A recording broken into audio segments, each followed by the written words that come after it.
We made it. Welcome to Florida. I've been here for about just over a week now, and it's been good. I've enjoyed it. I've enjoyed my time here, but the last few days, I have found myself thinking, I know I am worth more, so I must suffer. Because, for some reason, maybe it's just human nature, maybe it's my nature, for some reason I thought being here, getting here, making where I am right now happen would take away this feeling that and thought that goes along with the thought of I know I'm worth more, so I must suffer. It just doesn't seem to be enough. But now my focus has shifted from getting here to just what's next. For some reason, it's so hard for me to just appreciate where I am right now. Be grateful that I'm even able to be in the position I'm in and take advantage of the opportunity I am currently taking advantage of right now, sitting here making this video in this beautiful place, expressing myself. And just for some reason, it's not enough. And I'm not necessarily disappointed by it not being enough. I'm more so just acknowledging it. Because is this who I am? Is it never going to be enough? Do I need to go for it all?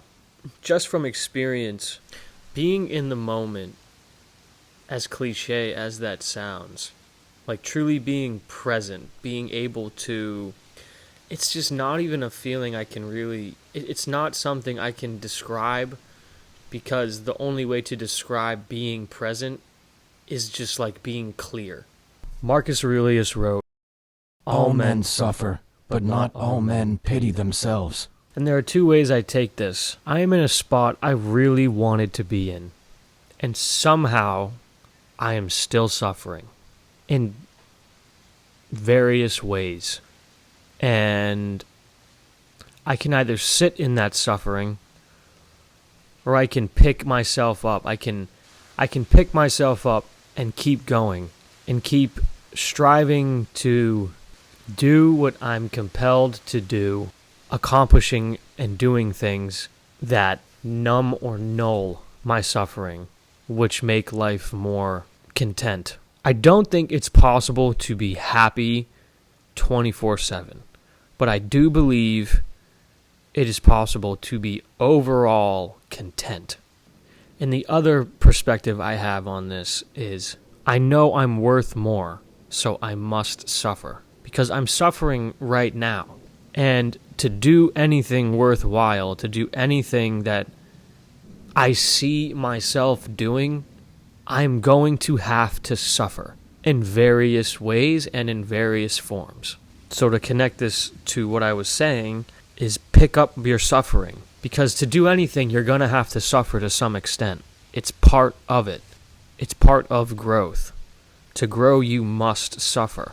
So embrace it, because that's the only way you get change. It's the only way to become content, truly, is to suffer. Because without suffering, you wouldn't even know content. And to elaborate on what I mean by suffering, I don't necessarily mean an existential pain, like a numbing, nerve-burning pain. There's a good example of this on the Sean Ryan podcast, where he's talking to Dr. Jordan Peterson about why he became a Navy SEAL. On the military front, why did you go become a Navy SEAL? That's a ridiculous thing to do, right? They just torture you to death in the water. Why'd you do it? Because I wanted to serve my country in the highest capacity possible. Okay, so why did you think that? So you believed that there was a highest capacity. Yes. Right? So that was an element of faith. And so personally, you put yourself through this brutal transformative process. How did that change you? In a lot of ways, it changed me. I mean, we've been talking about this off and on. There was a lot of pride involved. And when I graduated from that, I never felt more pride. Another reason I did it was I always felt that I had fallen short in childhood, and I wanted my parents to have something to be proud of. Okay, so let's separate pride from accomplishment. Okay. Right, because you could see pride would be unwarranted pride in your accomplishment, but that doesn't mean that there's no such thing as accomplishment. Okay, so do you feel that you accomplished something real when you went through the Navy SEAL training program? Absolutely. Okay, why was it real? Because why was it real? It was the hardest thing that I've done. Right. That's right. Yeah, was it meaningful? Absolutely. Was it transformative?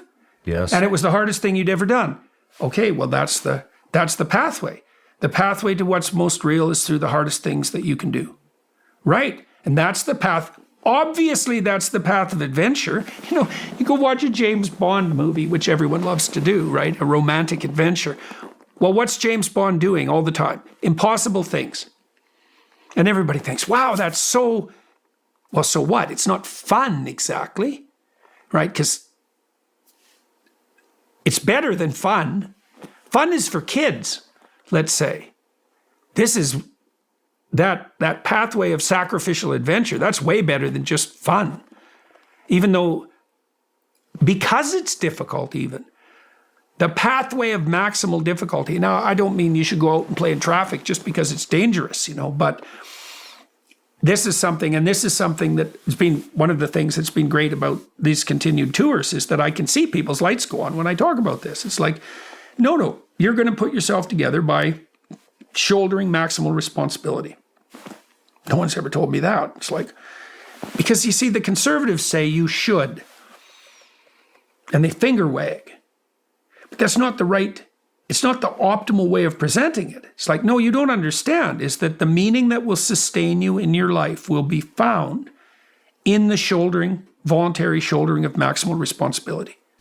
In order to be who you know you are, in order to be who I know I am, in order to achieve my worth, I have to suffer in the highest form. The world is yours. Dare to be great.